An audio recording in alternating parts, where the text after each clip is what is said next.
আজকে আমার জন্য অত্যন্ত দুঃখের একটা দিন।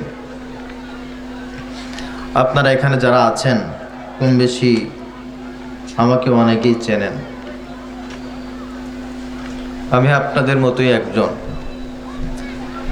আমি আপনাদের কারোর ছেলে, কারোর ছোট ভাই, কারোর বন্ধুর মতো সুযোগ দিয়েছেন। কিন্তু আজকে প্রথম আমি কথা বলছি, কিন্তু আমার কাছে যে মানুষটা থাকতেন সেই মানুষটা নাই।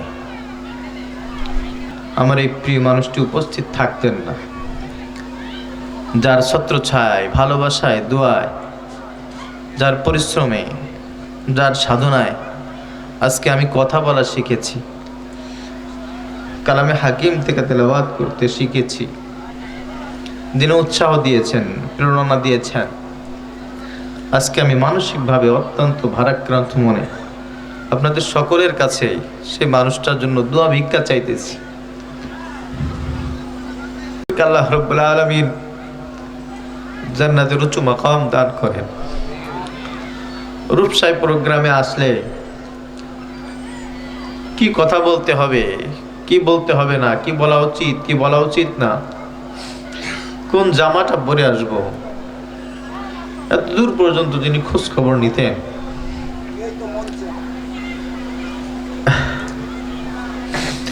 এখানে মুরব্বী যারা আছেন, ওলামা ইকরাম, সবাই আমার উস্তাদ সমতুল্য। ভালোবেসে মহাব্বত করে তারা আমাদেরকে সামনে দিয়ে আমাদেরকে সাহস জুগিয়েছেন। এটা আমাদের জন্য পরম সৌভাগ্যের।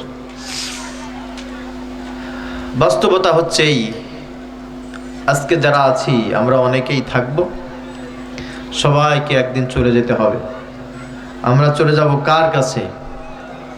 সবাই বলেন, আল্লাহর কাছে।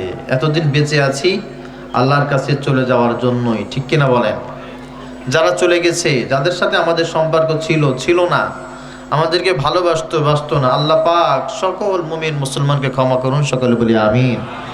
যারা বেঁচে আছি, আল্লাহ পাক এখনো পর্যন্ত আমাদেরকে ভালোবেসে মুহাব্বত করে জমিনের উপরে রেখেছেন। আল্লাহ তাআলা আমাদের সবাইকে দিনের উপরে 100% চলার তৌফিক যোগ্যতা দান করুন, সকলে বলি আমিন।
এক জায়গায় তো রয়েছে কলার থেকে